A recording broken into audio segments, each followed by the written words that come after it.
अगर आप फार्मा और टेक्सटाइल कंपनी से बिलोंग करते हो और if you are coming from any manufacturing और फूड इंडस्ट्री तो आज का वीडियो आपके लिए है। नमस्ते and welcome, this is Raj from Radical Techart, your process automation strategies. आज हम बात करेंगे why pest control and bird netting is important. अगर ये प्रॉब्लम को अर्ली स्टेज में ना सॉल्व की जाए तो कंप्लायंस वाइज कितने प्रॉब्लम आ सकते हैं, we will discuss this with expert Mr. Mitesh Agrawal and Dr. Jayesh Rathod. Their mission is to provide an outstanding customer experience through education and awareness of integrated pest management solutions. Let's know more about pest control with them. Hello Jayesh and Mitesh. Hello. Hi Raj, all good. So Mitesh भाई, मुझे तो पहले आप ये बताओ कि जब 1970 में आपने जब ये बिजनेस स्टार्ट किया तब शायद मुझे ऐसा लग रहा है कि इतनी अवेयरनेस नहीं होगी पेस्ट कंट्रोल में। तो आप मुझे थोड़ा डिटेल में बताओ कि बिज़नेस कहाँ से स्टार्ट हुआ, ये आइडिया कैसे आया, किसने स्टार्ट किया, इसके पीछे की स्टोरी क्या है और आपका भी क्या पार्ट है बिजनेस में। So Raj, to answer your question, actually मेरे फादर ने 1974 में ये बिजनेस स्टार्ट किया था और हमारा family business has always been textile, right. And textile के बिजनेस में मेरे फादर को जाना नहीं था, he wanted to do something on his own. तो उन्होंने पेस्टिसाइड की एक ब्रांड है उसका डिस्ट्रीब्यूटरशिप लिया था और that is how you got expose to pesticide industry. और जब वो डिस्ट्रीब्यूटरशिप ली उस डिस्ट्रीब्यूटरशिप में शायद उनको कम फ़ायदा दिखा होगा और इसीलिए उनको पेस्ट कंट्रोल इंडस्ट्री के बारे में पता चला और उन्होंने पेस्ट कंट्रोल का 74 में खुद का काम चालू किया to take care of his pocket money and all that stuff जब वो कॉलेज में थे तब। और वहाँ से पेस्ट कंट्रोल की हमारी शुरुआत हुई है। सो 1974 से लेके 2005 2010 तक pest control industry was all about termite control. Pest control industry लोग जानते ही इसलिए थे कि भी टर्माइट कंट्रोल करवाना है। उसके पहले कॉकरोचेस, लिजर्ड्स, मॉस्किटोज, फ्लाइज, इन सब की ट्रीटमेंट होती नहीं थी और होती भी थी तो इंडिया में नहीं थी और लोग खुद कर लेते थे। वो लक्ष्मण रेखा लगा के चींटियों का ट्रीटमेंट कर लेते थे, पर हमें फ़ोन करते थे खाली उसी के लिए कि भाई दीमक कंट्रोल करना है। आज भी कई लोग हमें फ़ोन करते हैं इंक्वायरी के लिए तो यही बोलते हैं बस पेस्ट कंट्रोल करवाना है। पर क्योंकि अब पेस्ट कंट्रोल इंडस्ट्री इतनी इवॉल्व हो गई है तो हमें उनसे पूछना पड़ता है कि बस पेस्ट कंट्रोल करवाना है, ठीक है, पर कौन सा paste? Termite, cockroach, mosquito, flies, lizards, what? So pest control has become synonym for termite control. But beyond 2005 या 2010 के बाद पेस्ट कंट्रोल इंडस्ट्री इवॉल्व हुई है इंडिया में and they have we are covering pest of each, you name it and we are doing it, right? तो 2012 तक हम लोग सिर्फ पेस्ट कंट्रोल में टर्माइट ट्रीटमेंट करते थे। It's when I entered into business in 2012 we started adding more and more services in our basket. We started adding more and more products in our basket. We started adding bird control and everything, right? And then in 2016, Dr. Jayesh Rathod, he entered into the business. He came into Bitco family. And since then, as an organization, we've been growing and we've been evolving ourselves. And तो ये journey रही है हमारी अभी तक की। And it is I would say कि though we are 50 years old now, but हमारी एक्चुअल जर्नी स्टार्ट हुई है लास्ट 8-10 साल में ही। So we are still growing. Okay, so आपने जैसे डिटेल में बताया कि हर एक इंसेक्ट्स के लिए शायद केमिकल्स अलग अलग रहते हैं, तो मतलब नॉर्मल लोगों को पता नहीं है, लाइक वो कॉकरोच मारने के लिए भी सेम दवा यूज़ करेगा, मॉस्किटो मारने के लिए भी सेम दवाइयाँ यूज़ करेगा। तो आप थोड़ा डिटेल में बताओ कि कैसे कौन से इंसेक्ट्स के लिए कौन सी दवाई ज़रूरी होती है और क्या क्या डिफरेंस हो सकता है इसमें। तो इसमें बहुत सारे मिथ्स भी है, लेकिन जैसे कोई इंडिविजुअल फ़ोन करेंगे कि जैसे मितेश भाई ने बताया कि भाई पेस्ट कंट्रोल करना है, तो फिर हम लोग उसको अलग कि भाई कौन सा पेस्ट कंट्रोल की कौन से पेस्ट के लिए आपको कंट्रोल करवाना है। तो there is a different treatment for different pest. जैसे कॉकरोचेस के लिए अलग ट्रीटमेंट होता है, टर्माइट्स के लिए अलग ट्रीटमेंट होता है, मॉस्किटोज के लिए अलग ट्रीटमेंट होता है, और अलग अलग केमिकल्स होते हैं उसके। अलग अलग ट्रीटमेंट के लिए अलग अलग SOPs होती है, जिसके हिसाब से हम लोग पेस्ट कंट्रोल ट्रीटमेंट करते हैं। ओके, सो मुझे ये जानना है कि ये जो आप ट्रीटमेंट करते हो तो ज़्यादातर कौन सी इंडस्ट्री में मतलब आपका अभी तक का रेवेन्यू जनरेट हुआ है? लाइक मैं समझ रहा हूँ कि लाइक फार्मा इंडस्ट्री होती है, केमिकल इंडस्ट्री होती है, तो कहाँ पे ज़्यादा ज़रूरत है ये पेस्ट कंट्रोल मैनेजमेंट की? वैसे देखा जाए राज, तो सारी इंडस्ट्री जो मैन्युफैक्चरिंग इंडस्ट्री है वहाँ पे पेस्ट कंट्रोल ज़रूरी होता है। उसके लिए डिटेल में बाद में बताऊंगा। अभी जैसे फूड एंड फार्मा इंडस्ट्री होता है, जहाँ पे सर्टिफिकेशन बहुत सारे होता है, जहाँ पे लोग उसकी प्रोडक्ट को एक्सपोर्ट करते हैं, जहाँ पे बहुत सारे सर्टिफिकेशन की ज़रूरत होती है, जैसे ISO हो गया या AIB हो गया, तो SF सर्टिफिकेशन हो गया। तो वो सर्टिफिकेट में पेस्ट कंट्रोल एक ऐसा चीज़ है जहाँ पे मैन्युफैक्चरिंग करने से पहले पेस्ट कंट्रोल की रिक्वायरमेंट होती है। फूड एंड फार्मा इंडस्ट्री है जहाँ पे पेस्ट कंट्रोल मस्ट होता है।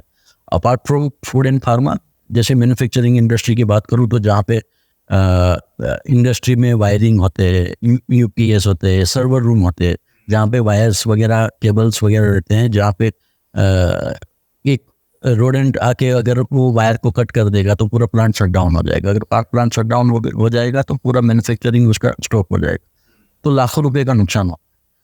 तो एवरी इंडस्ट्री जहाँ पे ये पेस्ट कंट्रोल की रिक्वायरमेंट रहती है, about food and pharma.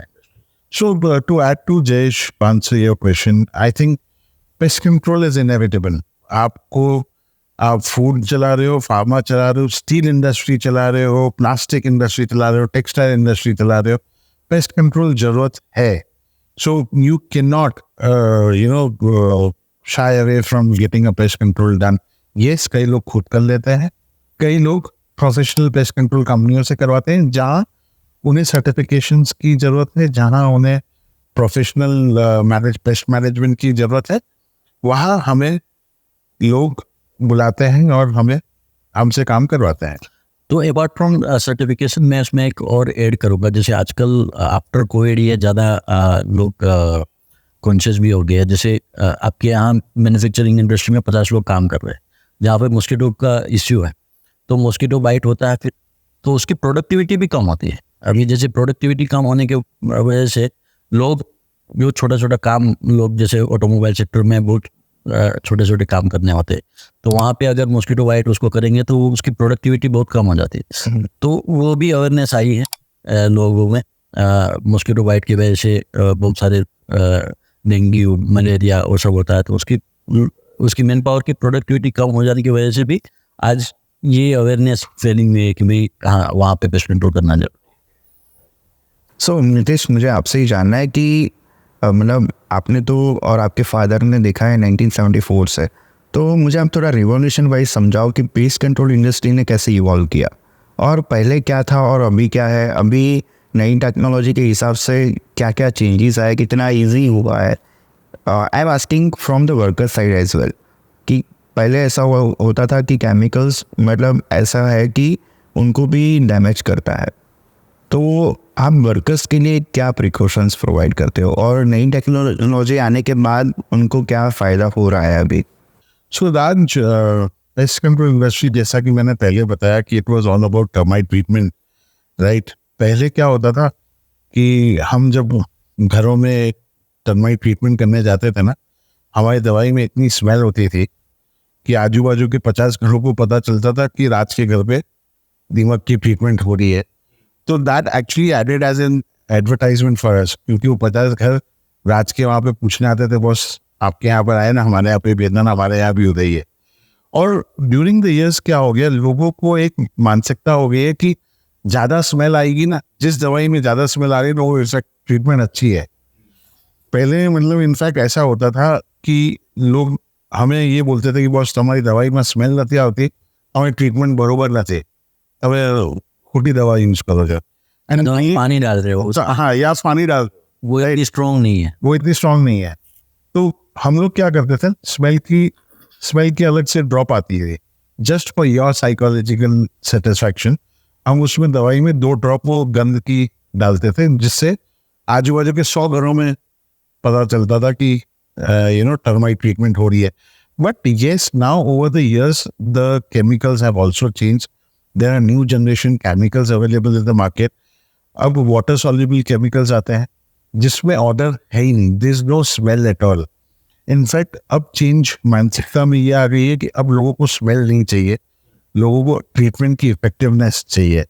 Chemicals अब जैसे पहले, अगर मैं थोड़ा टेक्निकल बात करूँ, तो पहले क्लोरोबाइरिफॉस करके एक केमिकल यूज होता था, विच इज स्मेल, राइट। वो स्मेल बहुत होती थी उसमें, और वो वाटर सॉल्युबल नहीं होता था, वो केरोसिन में या डीजल में उसको डाल के ट्रीटमेंट होती थी।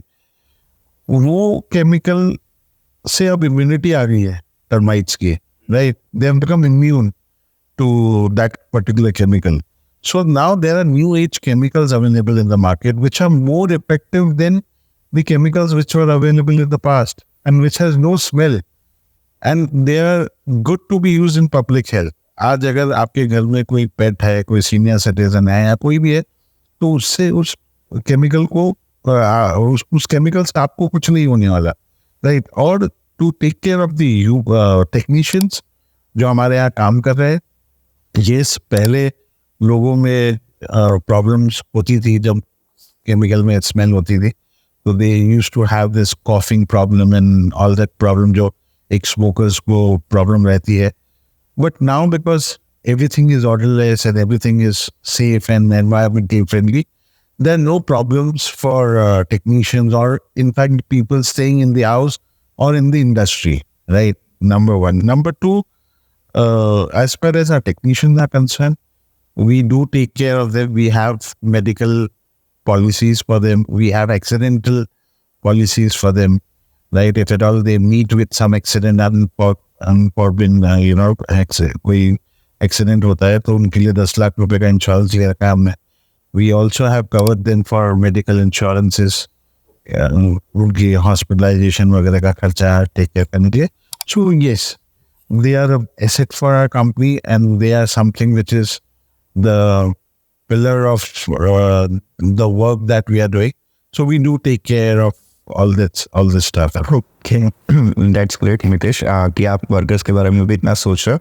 सो जैसे मुझे आपसे ही जानना है कि पेस्ट कंट्रोल मैनेजमेंट की जो सर्विसेज आप देते हो, तो वो सर्विस लेने के बाद कस्टमर को उसके पहले क्या प्रिकॉशंस रखने हैं, उसके बाद क्या प्रिकॉशंस रखने हैं, ताकि मतलब उसका आउटपुट उसको ज़्यादा से ज़्यादा मिल जाए। अगर हाउस होल्ड की बात करूँ तो उसमें इतना कोई, जैसे नितेश ने बताया कि जितना भी केमिकल्स हम लोग यूज़ कर रहे हैं, पब्लिक हेल्थ का केमिकल यूज़ कर रहे हैं, हम लोग जितने भी केमिकल यूज़ कर रहे हैं वो WHO और SSCG पे सर्टिफाइड केमिकल यूज़ कर रहे हैं, ताकि लोगों को जहाँ पे हम लोग काम कर रहे हैं वहाँ पे उसको कोई नुकसान ना हो। उसको टेक केयर करने की बात है तो हम लोग जितने हैं, जैसे कॉकरोचेस की ट्रीटमेंट जहाँ पे करते हैं, जहाँ पे हम लोग जेल ट्रीटमेंट वगैरह यूज़ करते हैं और हिडन पेस्ट के ऊपर जेल ट्रीटमेंट करते हैं, ताकि उसको कुछ खाली करने की ज़रूरत नहीं है बिफोर ट्रीटमेंट, और आफ्टर ट्रीटमेंट उसको कुछ साफ सफाई करने की ज़रूरत नहीं है। तो ऐसी कोई बिफोर ट्रीटमेंट आफ्टर ट्रीटमेंट कोई साफ सफाई वगैरह की ज़रूरत नहीं है, तो वो कोई टेक केयर करने की ज़रूरत नहीं। हाँ, लेकिन बहुत सारे, जैसे अभी कॉकरोच की बात करूँ पर्टिकुलरली, तो बहुत सारी चीज़ें ऐसी होती है जो बाहर से आती है। जैसे गैस की बोतल आ गई, तो गैस की बोतल हर घर में से जाती है, तो आप उसमें अगर एक कॉकरोच आ गया तो इन्फेस्टेशन वापस से स्टार्ट हो जाता है। तो हम लोग पहले अवेयर करते हैं क्लाइंट को कि आप जितने भी बाहर से कोई बिलोंगिंग्स आ रहे हो, कोई थिंग्स आ रही है, तो उसको आप अच्छे से सफाई करके अंदर लाओ, ताकि उसके बाद री इन्फेस्टेशन ना हो। सो मुझे एज अ कस्टमर के तौर से आपको ये पूछना है कि इसकी साइड इफ़ेक्ट्स क्या हो सकती है। आपने कभी नोटिस किया है, लास्ट आप 8 साल से डेडिकेटेडली इस फील्ड में काम कर रहे हो, तो कोई कस्टमर की कंप्लेन आई है कि ये दवाई डालने से मुझे मतलब ही इन्फेक्शन हुआ, या उनको मतलब ऐसा जुकाम हो गया, सर्दी हो गई, तो ऐसे कोई साइड इफ़ेक्ट्स है कि जिसके ऊपर मतलब उनको पहले से अवेयर करना चाहिए आपकी साइड से, या ऐसा कुछ? तो जैसे मैंने पहले बताया, हमारा जितने भी केमिकल है हम लोग पब्लिक हेल्थ का केमिकल यूज़ करते हैं, फिर भी एक प्रिकॉशन होता है। जैसे कोई घर में ऐसा होता है जिसको एलर्जी का प्रॉब्लम है, कोई किसी को अस्थमा का प्रॉब्लम है, तो पेस्टिसाइड होता है, राइट। तो हम लोग पूरा अवेयर करके फिर ट्रीटमेंट स्टार्ट करते हैं कि भाई ऐसे घर में कोई है कि, तो उसको अगर अपना अलग से वो रखे करके, तो वो पहले अवेयरनेस कर देते हैं टेक्नीशियन मेरे, उसके बाद हम लोग ट्रीटमेंट स्टार्ट करते हैं। तो आज तक ऐसा कोई इंसिडेंस नहीं हुआ कि जहाँ पे केमिकल की वजह से किसी को नुकसान हुआ, और ऐसा कभी आज तक नहीं हुआ। और मेरे ख्याल से वो ही रीजन है why people should go for professional pest management companies than doing it by their own, और to save on some money किसी ऐसे बंदे से करवा लें जिसका लाइसेंस भी नहीं है, कुछ भी नहीं है, पर खुद का पेस्ट कंट्रोल का काम कर रहा है, right.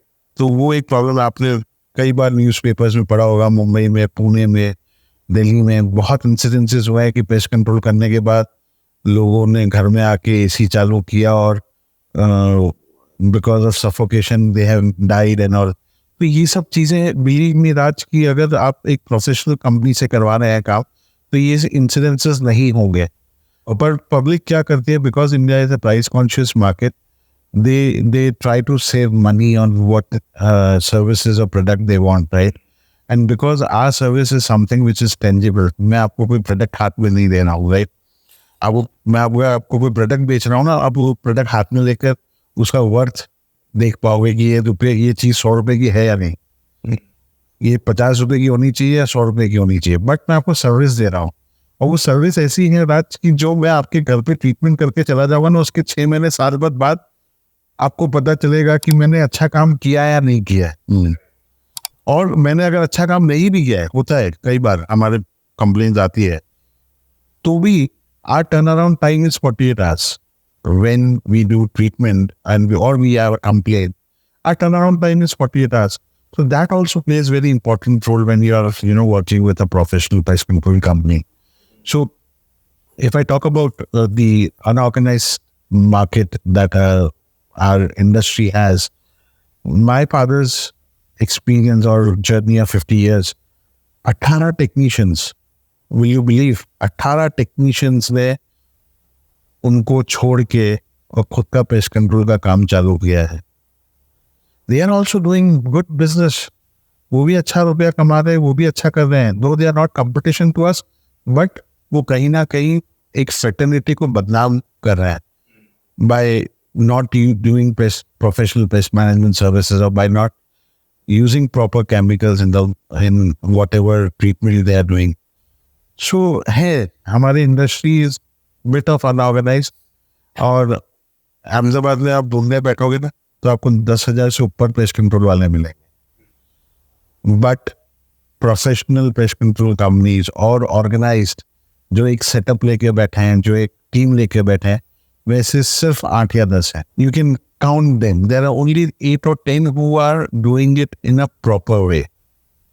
So this is what. तो जैसे जिसने बताया, लोगों को क्या लगता है कि भाई एक पंप ले लिया, एक ड्रिल मशीन ले लिया और काम स्टार्ट हो गया, लेकिन उसमें बहुत सारी टेक्निकलिटीज़ होती है इन टर्म्स ऑफ, अगर आप फूड एंड फार्मा इंडस्ट्री में जाओ, या राइट पेस्टिसाइड सिलेक्ट करना भी एक इसमें टेक्निकलिटी के, भाई कौन से पेस्ट के लिए कौन सा एप्लीकेशन ज़रूरी है, कौन सा पेस्टिसाइड ज़रूरी है, वो भी एक इम्पोर्टेंट है, जो प्रोफेशनल अनप्रोफेशनल लोगों को ये चीज़ नहीं पता होता, क्योंकि वो इतने टेक्निकल नहीं होते। आज काम का 10 साल का एक्सपीरियंस हो गया, तो वो काम करने से, टर्माइट का या कॉकरोच का काम करने से, वो राइट एप्लीकेशन और राइट चॉइस ऑफ केमिकल उसको पता नहीं। तो वो केस में ऐसे इंसिडेंट हो जाते हैं, जैसे मुंबई पुणे में इंसिडेंट हुआ था, तो वो राइट केमिकल सिलेक्शन नहीं फॉर पब्लिक हेल्थ यूज़, तो ऐसे इंश्योरेंस होते हैं फिर। ओके, सो मुझे आपको एक ये क्वेश्चन पूछना है कि कस्टमर के एजुकेशन के लिए, कि लाइक उनको आपको ऑर्डर देना है और फिर आपसे बातचीत होती है, तो क्या आप उनकी साइट विजिट करते हो पहले, कि लाइक कस्टमर की बात सुन के ही आप डिसाइड कर लेते हो कि मुझे वहाँ पे ये सर्विसेज प्रोवाइड करनी चाहिए? तो आपका जो सर्विस एग्जीक्यूशन जो है, उसमें क्या क्या प्रोसेस आप फॉलो करते हो, वो थोड़ा डिटेल में समझाइए।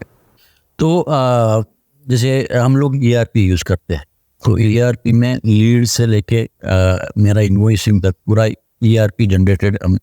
तो मेरे यहाँ अलग अलग डिपार्टमेंट भी है, जहाँ पे बैक ऑफिस हो गया, सेल्स एग्जीक्यूटिव हो गया, ऑपरेशन टीम हो गया, एंड देन टेक्नीशियन हो गया, CRM डिपार्टमेंट हो गया, जहाँ पे अगर लीड जहाँ से आती है तो उसको हम लोग पूरा समझते हैं, मेरा सेल्स टीम पूरी समझते है कि क्या कौन से पेस्ट के लिए करना है।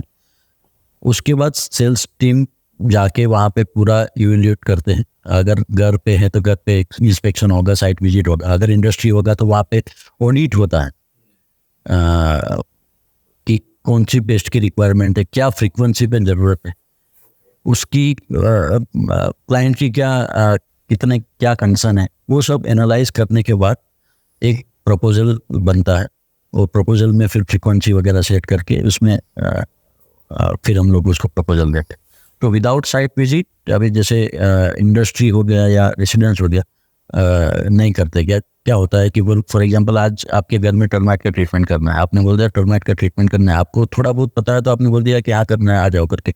लेकिन उसमें क्या होता है, जैसे फर्नीचर डैमेज हो, बहुत सारा फर्नीचर डैमेज है, उसके बाद मैं अगर आप बोलूँगा कि सर इसको आपको रिमूव करना पड़ेगा, तो उसमें वो क्लेश होता है कि भाई आपने ये बताया नहीं था। तो हम लोग इसके हिसाब से पहले साइट विजिट करते हैं, वहाँ पे क्या क्या रिमूव करना है, किस हिसाब से ट्रीटमेंट होगी, कौन से केमिकल यूज़ करेंगे, किस हिसाब से करेंगे, क्या प्रोसेस रहेगी, क्या SOP रहेगी, आपको क्या टेक केयर करना है, वो सब बताने के बाद फिर ये फाइनलाइज होता है। And also at the same time, as we as a company, we have never done wrong selling, right? कई बार क्या होता है कि आपको because you are not aware of the pest, आपको घर पे कहीं मट्टी की ट्यूब दिख जाती है या बमरे का एक स्पॉट होता है जो मट्टी जैसा ही होता है, विच ऑल्सो रिफ्लेक्ट्स टर्माइट, वो टर्माइट जैसा भी लगता है कई बार।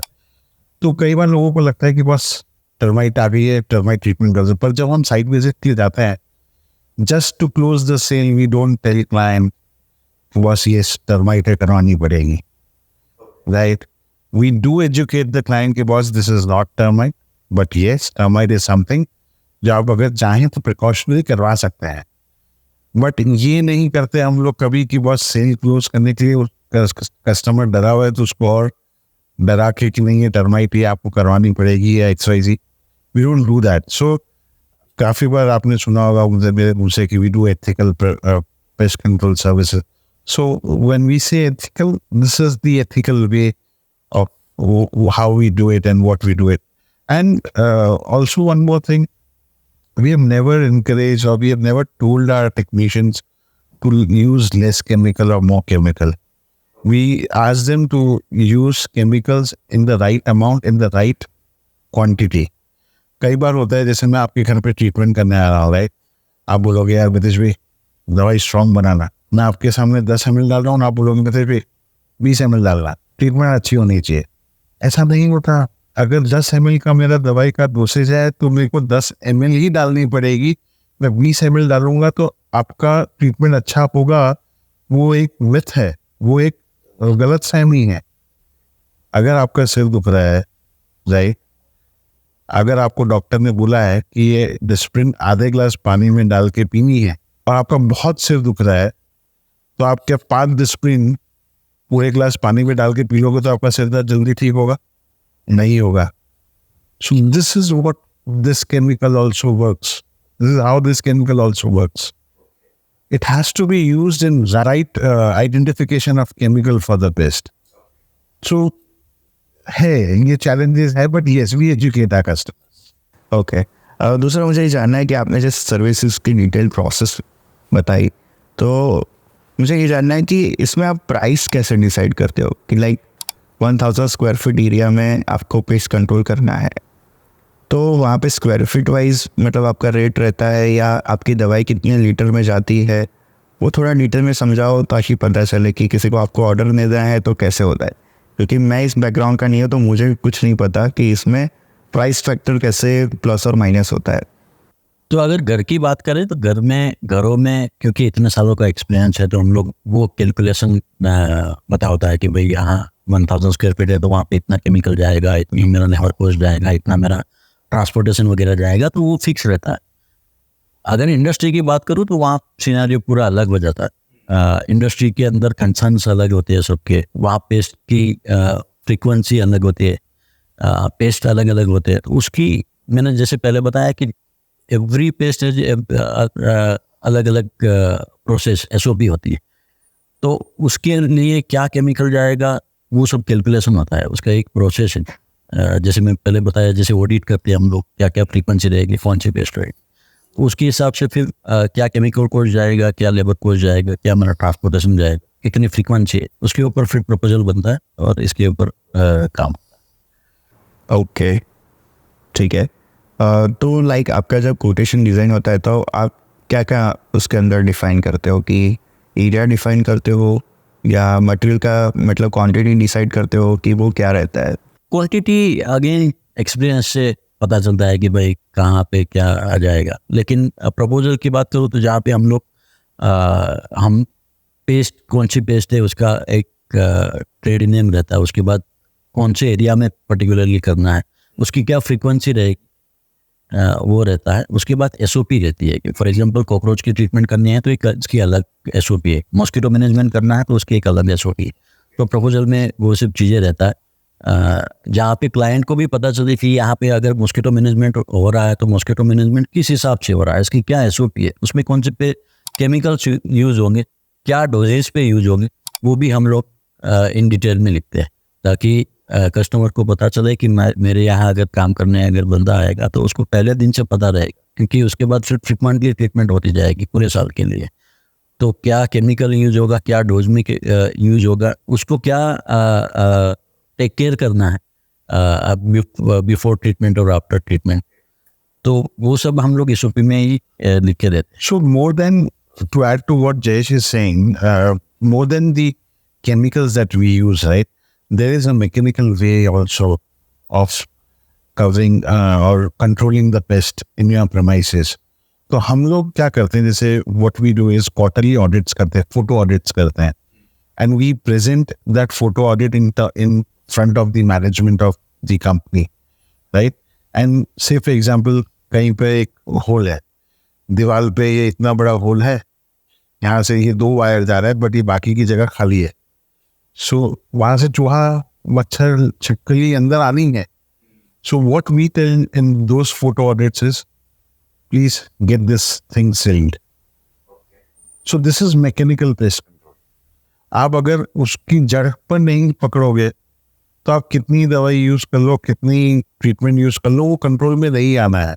So it is a combination of both chemical and mechanical.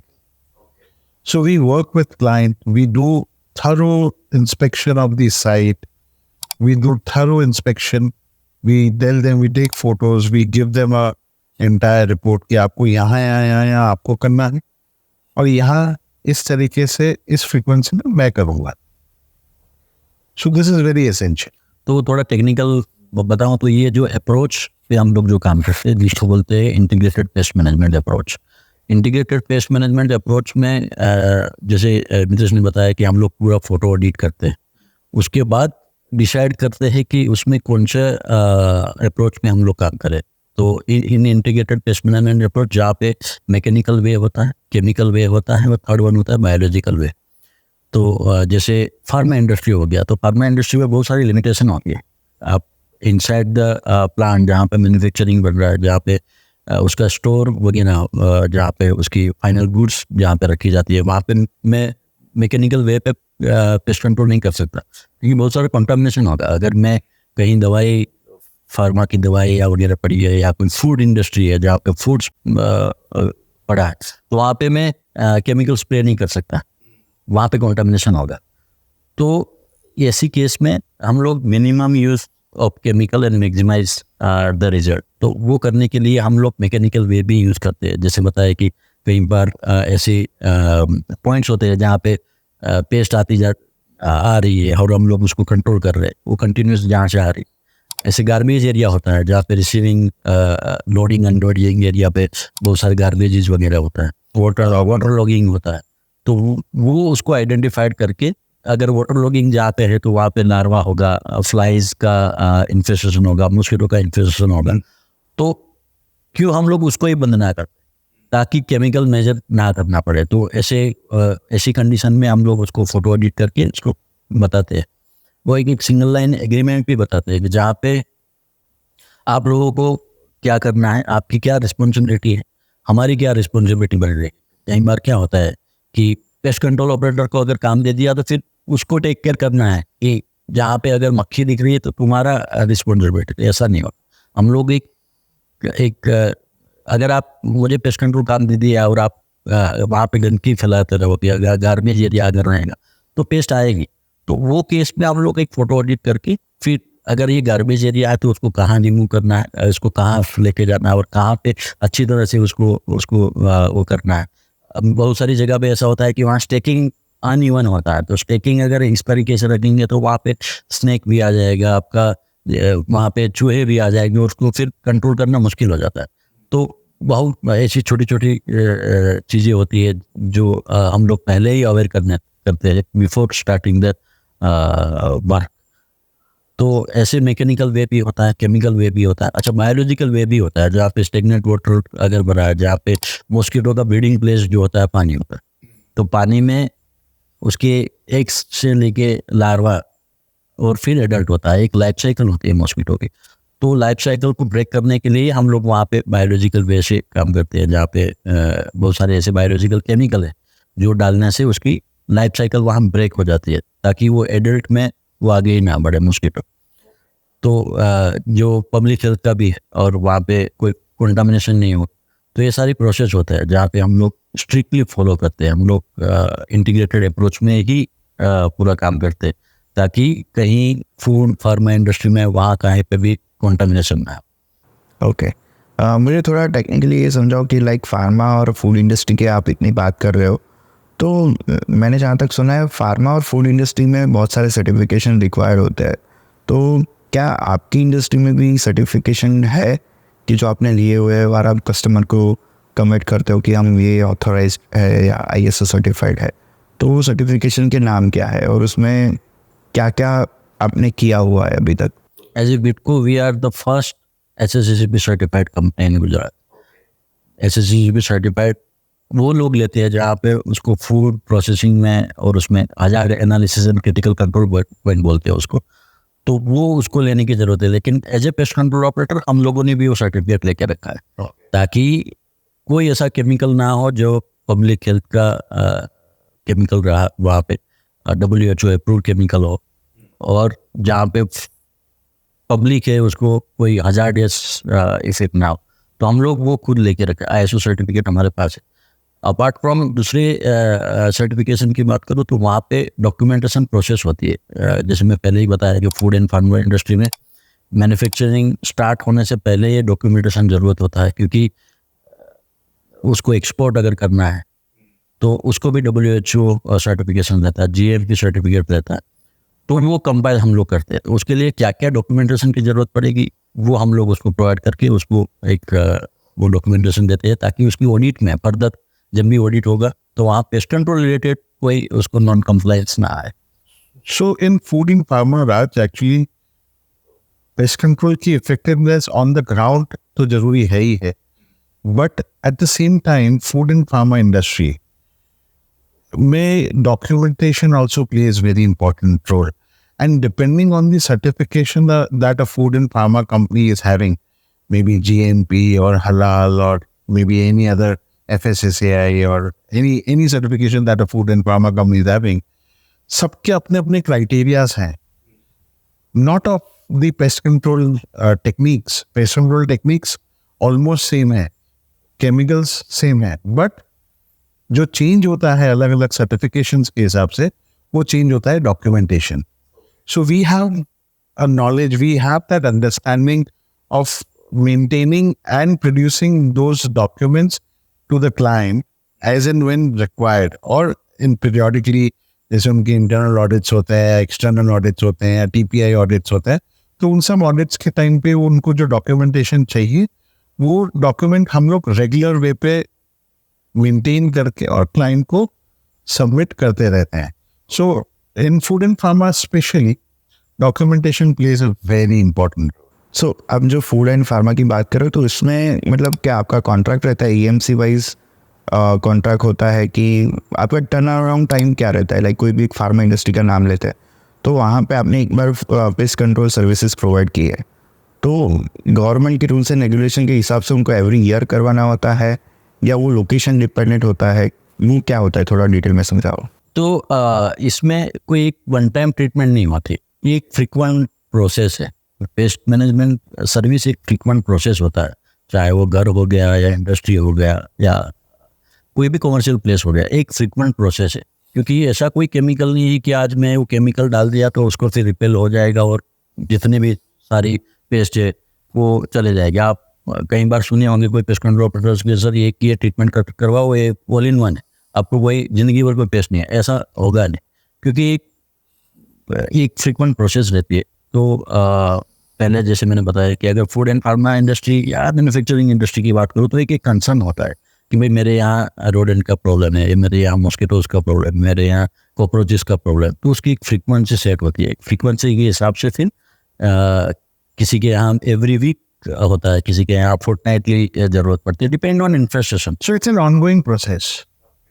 It is not कि मैं आपके यहाँ पे आया, जादू की छड़ी चलाई और पेस्ट को गायब कर दिया। It is not like that. Yes, for termite you can say so कि it is a one time treatment. जहाँ मैंने आज ट्रीटमेंट की तो depending on the type of premises you are staying in, termite की जो वारंटी रहती है वो 1 साल, 3 साल, 5 साल, 7 साल, 10 साल रहती है, depending on the type of premises we are. क्योंकि वो सोइल ट्रीटमेंट होती है जहाँ पे एक रेसिडुअल बैरियर क्रिएट करते हैं हम लोग।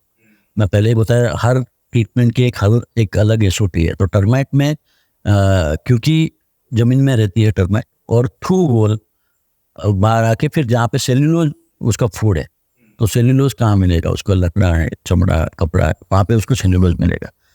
तो थ्रू वॉल ऊपर जाके फिर जहाँ पे उसका फूड है वो लेके फिर वापस ज़मीन में जाएगी उसकी कॉलोनी मेट्स को फूड सप्लाई करने के लिए। तो हम लोग वॉल एंड फ्लोर जंक्शन पे केमिकल बैरियर क्रिएट करते हैं ताकि वो वहाँ से आना बंद होगा।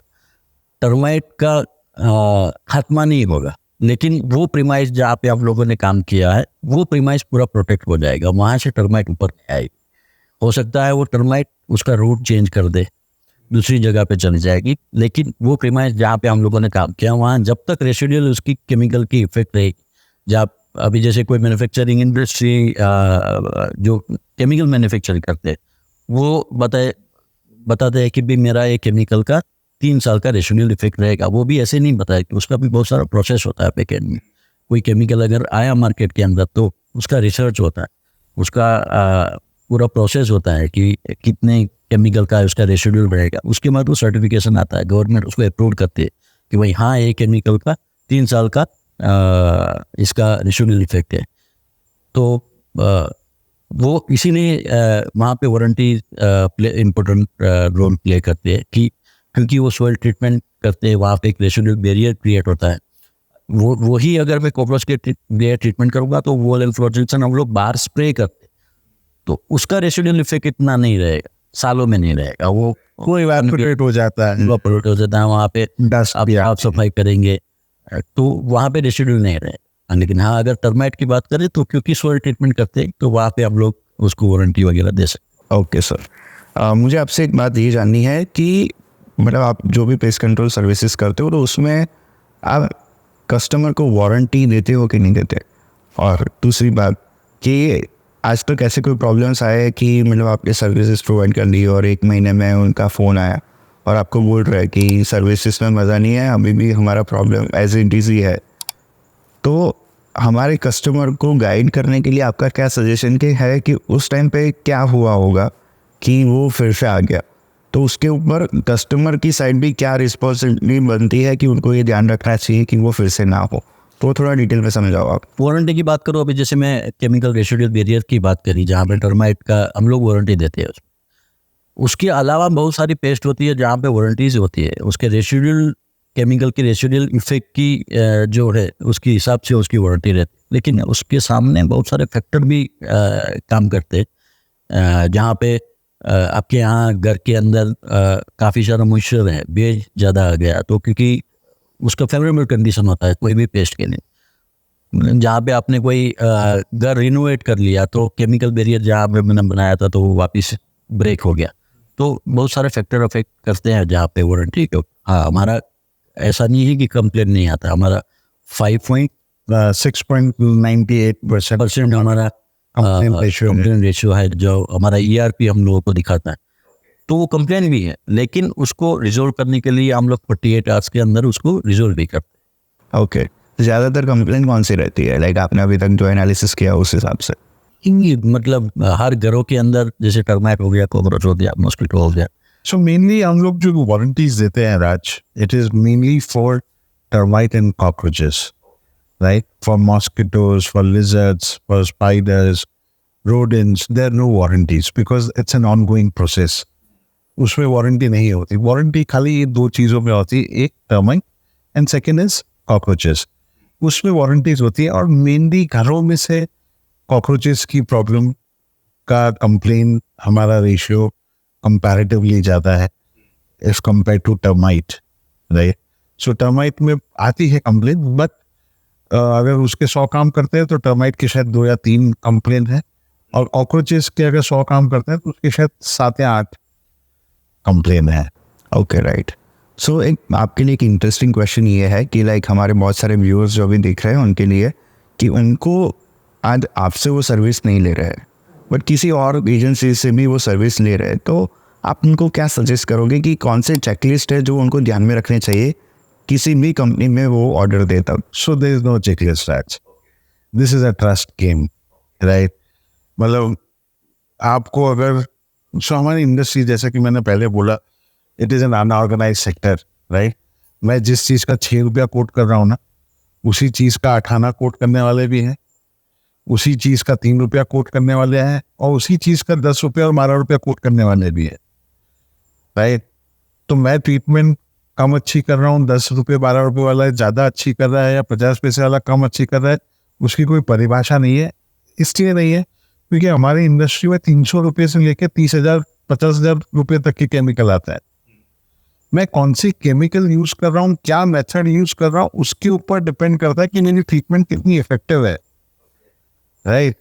मैंने अगर आपको आपके घर के ट्रीटमेंट के लिए 10,000 रुपया बोला है, किसी और को आप बुलाओगे तो हो सकता है वो 4,000 रुपया बोलेगा, किसी और को बुलाओगे हो सकता है वो 18,000 रुपया बोलेगा, 15,000 बोलेगा। तो इट्स टोटली ऑन ट्रस्ट।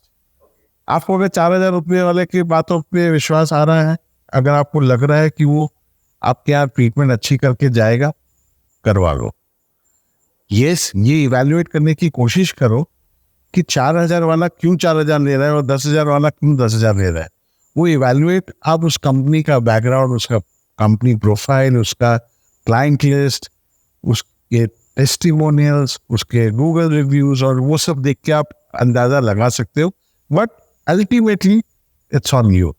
जैसा कि मैंने बताया, मेरे फादर के 18 टेक्नीशियंस और मैं इस इंडस्ट्री में जॉब छोड़ के खुद का बिजनेस चालू किया है।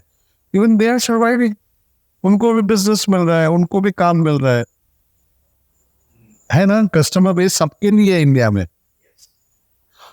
हर टाइप का क्लाइंटेल है आपके पास। It depends what kind of clientele you are trying to connect, right? It depends what kind of service provider you want. So, what differentiates us? Number one, we are a full service and we have a wide range of products and services with us. That is number one.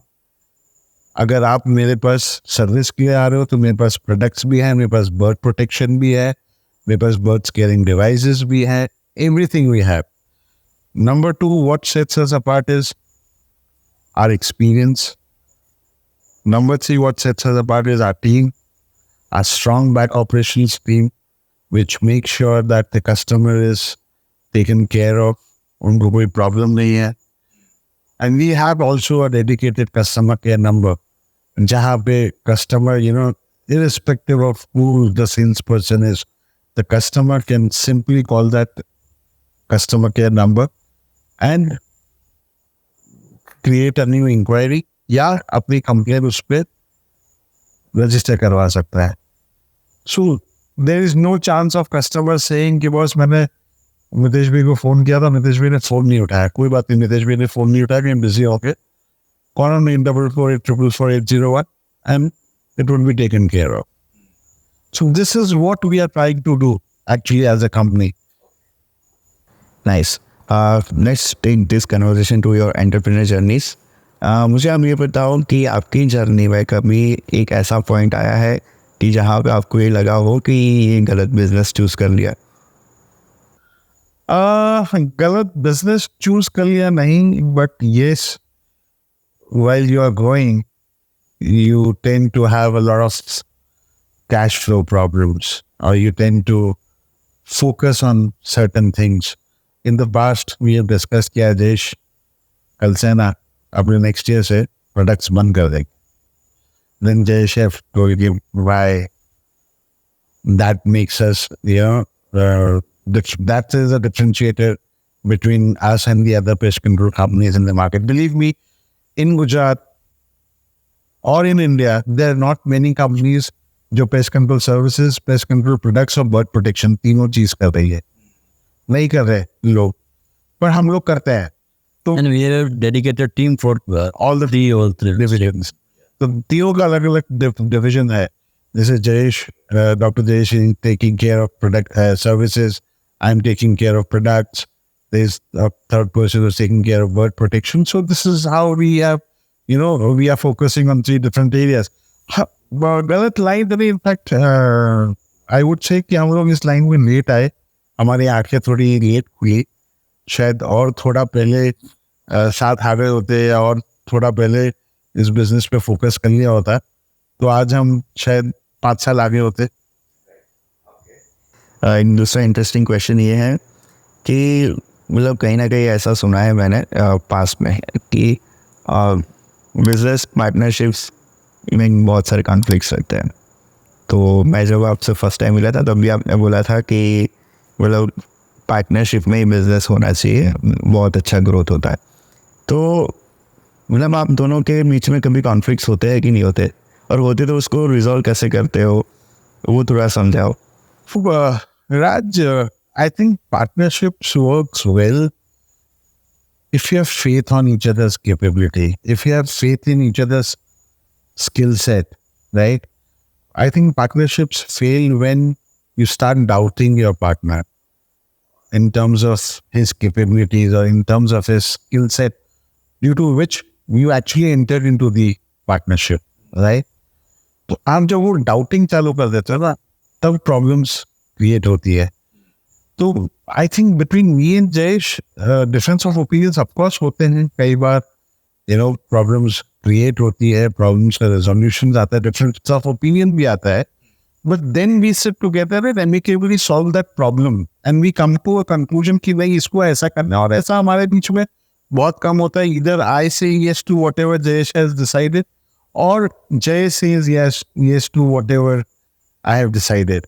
So normally ऐसा problem बहुत कम हमारे industry में raise हुआ है और हमारे साथ raise हुआ है. बट yes, but पार्टनरशिप्स के फायदे बहुत है. एक, जैसा कि मैंने अभी आपको बताया कि we are the only few companies in India who is doing all three things: services, products and bird protection. Right, and we are growing in all the three departments, in all the three areas. It is just because we are having different people who's focusing into three different verticals. Right? आज अगर शायद मैं अकेला करता तो नहीं मैं तीनों पे फोकस कर सकता था, जयेश अकेला करता तो शायद अकेला नहीं कर सकता था. In fact, it's very interesting. Jayesh was actually doing job till 2012 or 2013. Then he started his own business of pest control. And me and Jayesh, we know each other since 2012. जब मैंने job छोड़ के pest control business में आया. And I have we both gelled very well. And हमारे wavelengths बहुत जल्दी मिल गए थे. And I always used to tell him कि बॉस आइए एक महीने का गैप करिए.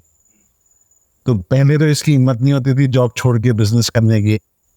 फिर जब जॉब छोड़ के बिजनेस चालू किया, इसको लगा 1-1.5 साल में कि नहीं अकेले नहीं होने वाला, साथ में करते हैं. Then finally 2016 he joined. तो लाइक इन बॉर्डर जैकेशन ऑफ सेड हम है तो क्या हम है, तुम हो तो क्या तुम हो. सो इट्स 1 और 1 11. That is what I believe and that is how we are going. Okay, nice. मतलब आपने जैसे डिटेल में बताया कि कैसे रिलेशनशिप को मैनेज कर किया जाए इन बिजनेस, तो बहुत अच्छी बात है, क्योंकि कहीं ना कहीं मेरी लाइफ में जब मैंने स्टार्ट किया था तो मेरा एक्सपीरियंस अच्छा नहीं था। तो हर बार मैं किसी भी एंटरप्रेन्योर को मिलता हूँ और उनका जब स्ट्रक्चर जानता हूँ तो मेरा पहला क्वेश्चन यही रहता है कि how did you manage this. So it's very interesting. दूसरा मुझे ये जानना है कि आपकी इंडस्ट्री में आपको मतलब ऐसा कोई एक्सपीरियंस हुआ जब आपको लगा कि नहीं हमने बहुत अच्छा काम किया है, और एक सक्सेस स्टोरी आप अगर किसी को मतलब हमारे व्यूअर्स को बताना चाहते हो तो डिटेल में कि पहले क्या था और आपकी सर्विसेज के बाद उनको क्या मिला और कैसे वो सेटिस्फाइड हुए। तो मैं यहाँ पे एक सक्सेस स्टोरी शेयर करूँगा। 2013 में IRB, आपने शायद नाम सुना होगा, जो एक्सप्रेस हाईवे पे टोल है जहाँ पे अहमदाबाद से लेके बड़ौदा टोल प्लाजा जहाँ पे लगाया, तो वहाँ पे RCC का रोड जहाँ पे मतलब जो टोल का जो स्टार्ट होता है इसके नीचे पूरा बेसमेंट होता है, जहाँ पे उसकी पूरी प्रोसेस सिस्टम लगी हुई थी। बूम बैरियर को कंट्रोल करने के लिए UPS होता है, सर्वर फॉर्म होता है, वो सब वहाँ पे सेटअप होता है। तो 2013 में ये केस हुआ था जहाँ पे मुझे बुलाया गया कि आओ एक कोई प्रोग्राम हो गया, तो हम ऐसे ही साइट विजिट करने के लिए गए। तो वहाँ पे सर्वर थे, पूरा ब्लास्ट हो गया था सर्वर। बिकॉज जो जब देखा तो वहाँ पे पता चला कि एक लिजार्ड इसके अंदर सर्वर रूम के अंदर गई थी, तो पूरा सर्वर रूम उसका पूरा ब्लास्ट हो गया था। और उसकी वजह से कम से कम एक दिन तक पूरा टोल प्लाजा उसका बंद रहा। तो टोल प्लाजा बंद रहने की वजह से जो नुकसान उसको हुआ होगा, प्लस सर्वर जो ब्लास्ट हुआ था, तो कम से कम 40-50 लाख रुपए का उसको एक दिन में नुकसान हुआ था, एक खाली लिजार्ड की वजह से। तो क्या इम्पोर्टेंस होता है पेस्ट का, वो तब इतना मुझे भी रियलाइज हुआ कि मैं सही में कोई सही फील्ड में आया हूँ। तो उसके बाद 2013 से लेके आज की तारीख में मैं वहाँ पे उसके जितने भी टोल प्लाजा है वहाँ पे हम लोग काम कर रहे हैं और इफेक्टिवली काम किया, और उसके बाद कोई ऐसा इंसिडेंस नहीं हुआ। वहाँ पे बहुत सारे अच्छा वो पूरा वेजिटेशन एरिया है जहाँ पे उसके टोल प्लाजा लगा है, वहाँ पे पूरा वेजिटेशन है, तो वहाँ पे लिजार्ड है, रोडेंट है, स्नेक है, वो आने का 100% चांस रहता है। और एकदम आउटर एरिया में होता है तो वहाँ पे कंट्रोल करना भी मुश्किल है। तो वो हम लोगों ने कंट्रोल करके दिया वहाँ पे, और आज की तारीख में हम लोग वहाँ पे काम भी कर रहे हैं कंटिन्यूस ओवर द ईयर। तो I think there is one very good example of a company, textile company. I won't name the company. They're into exports, and उन लोग का consignment worth 25,000 crores. Reached UK, got rejected in random checking. Random checking में उनको क्या मिला? Bird droppings. आपके कबूतर नीचे रख जेके भाई. And because of that bird dropping, their entire consignment was rejected and sent back to India. And the day it was decided that material is coming back to India because of bird dropping, the entire management of that company, you know, they were in distress. And उन्होंने फरमान जारी कर दिया कि boss पूरे plant में bird netting चाहिए. So we have done about approximately 8-9 lakh square feet of area in a span of 2.5 years. And now it's been over 8 years now, and the plant is bird free. उन लोग का कोई export rejections नहीं है, उनका कोई bird dropping problem नहीं है. And this is where, you know, this was one of the success stories, or not success story. This is how important pest control is. कई बार हम bird droppings को बहुत ignore करते हैं, right? इंडिया में bird droppings चलती हैं, right? आप देखोगे in shopping malls, in other places, you'll see bird dropping. आपके घर AC के डक्ट पे bird droppings पड़ी हुई है. आप तुम्हारा एक वो जो तरीका है चलता है ना, क्या है bird dropping ये है, it's fine. But believe me, it's not fine. It has many diseases associated with those bird droppings, which we as Indians, we are not realizing it. कई बार आपको एलर्जी हो जाती है हाथ में, आप कोई इचिंग होती है या दाने हो जाते हैं, and we don't realize the cause of it.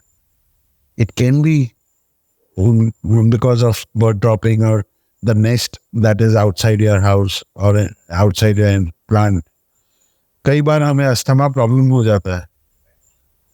It can be because of the harmful fumes that bird dropping is releasing. Do you know that bird dropping, जो कबूतर नहीं चरक पाए ना, it is acidic in nature. And acid releases fumes. તમે જ્યાં acid નાખેલું હોય ત્યાં તમે વધારે ટાઈમ ઉભા ના રહી શકો ને, અને કબૂતરની ચરક જ્યાં પડી હોય ને ત્યાં તમને એક અજીબ સ્મેલ આવે. You cannot bear that smell.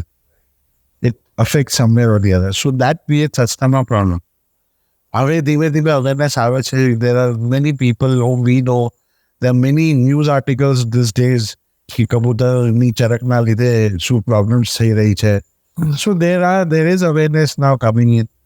અત્યાર સુધી લોકો શું છે, કબૂતર જ્યારે બહાર બાલ્કનીમાં લગાવતા હતા એના માટે છે બસ કબૂતર ઘરમાં ઘૂસી આવે છે, પંખાને અથડાઈ જશે, એના માટે જ કરાતા. But now people are actually getting bird net done because of hygiene issues also, because of health issues also.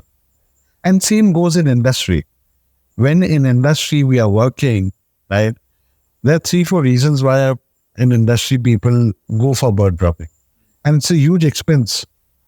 It's a huge expense. Industry में अगर आपने बर्ड नेटिंग करी है ना तो 50,000 लाख स्क्वायर फीट तो मिनिमम क्वांटिटी है, right. And the order values goes up to maybe 5 lakh, 10 lakh, 20 lakh, 40 lakhs also.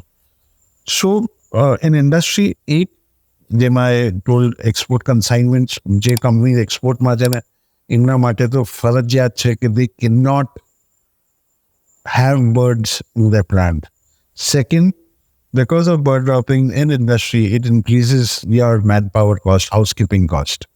તમે 15-20 માસ તો ખાલી પેલી કબૂતરના ચરકને સાફ કરવા માટે લગાવવા પડે છે, right? Every day, on daily basis. So it decreases your manpower cost, housekeeping cost. It facilitates, 365 days of operation. અમુક વખતે અમુક ઇન્ડસ્ટ્રીઝમાં શું થાય છે, કબૂતરની ચરકના લીધે અમુક મશીન્સ જામ થઈ જાય છે, right, which only those people realize કે જેમને પ્રોબ્લેમ થઈ છે. અધરવાઇઝ લોકોને લાગે શું છે કબૂતર છે તે નહીં થાય, વાંધો નથી. જેમને થયું છે ને એમને ખબર છે કેટલા રૂપિયાનું નુકસાન થાય છે, એના કરતાં કબૂતરદારી કરી દેવી સારી છે.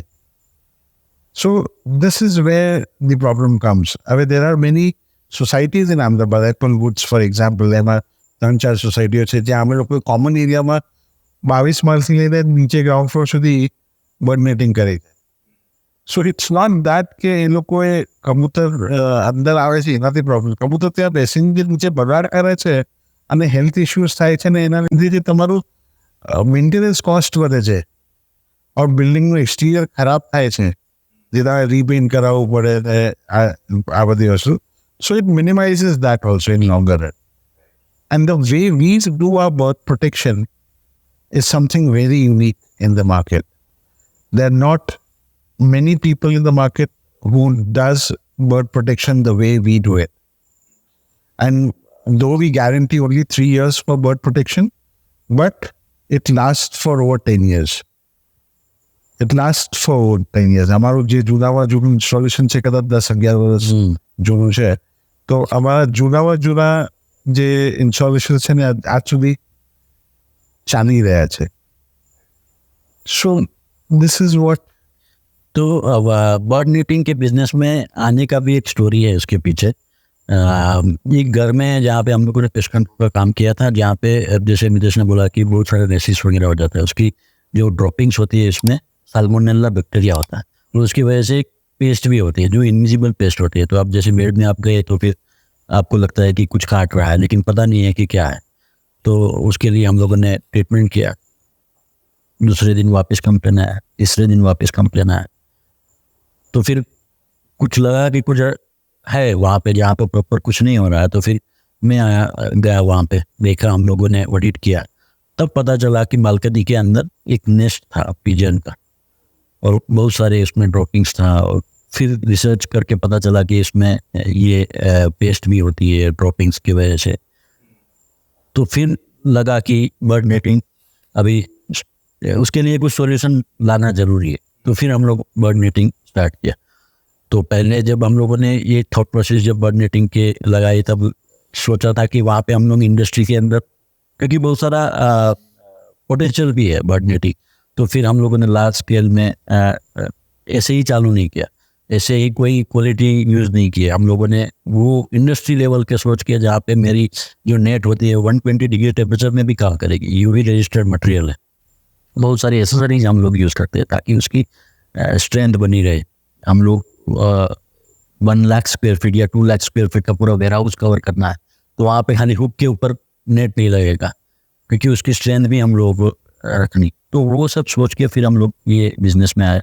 और आज की तारीख में ऐसे बहुत सारे कस्टमर होते हैं जहाँ पे हम लोग लो क्वालिटी का लगाना है, या हम लोगों को एसेसरीज यूज़ करना है, हम लोग खाली हुक के ऊपर करके लेना है, लेकिन हम लोग ऐसे काम नहीं करते। जो हम लोगों ने डिसाइड किया था, जो क्वालिटी हम लोगों को करनी है, वो क्वालिटी पे ही आज की तारीख में काम करते हैं। हम लोग वो काम को साइड कर दिए कि वो नहीं करना है, करेंगे तो ये क्वालिटी के ऊपर ही काम करें। So it's either our way or highway. So yes, हम लोग we don't have two qualities. मेरा ये काम है, मैं ये करता हूँ। आपको अगर इससे सस्ता कोई और दूसरी क्वालिटी लगानी तो आप दूसरे से लगवा लो, वही दूसरा काम मैं आपको नहीं करके दूंगा। No, if I want, I can do it. But then we don't want to, divert on our focus. So that's why we don't do it. बहुत सही बात है कि आपका कस्टमर सेगमेंट आपने पहले से फिक्स करके रखा हुआ है जिनको क्वालिटी चाहिए। So it's great thing. Last question मुझे पूछना है कि आपने जितना डिटेल में समझा कि क्यों पेस्ट कंट्रोल और बर्ड नेटिंग ज़रूरी है, तो मुझे ये पूछना है कि आप क्या अवेयरनेस सेशंस, ऐसे जैसे आपने मुझे आज पॉडकास्ट पर डिटेल में समझाया, तो आपकी कोई ऐसी एक्टिविटीज़ रहती है कि जहाँ पे जाके कंपनीज़ को जाके आप ट्रेन करते हो, मैन्युफैक्चरिंग प्लांट्स के ओनर्स को जाके ट्रेन करते हो कि क्यों ज़रूरी है?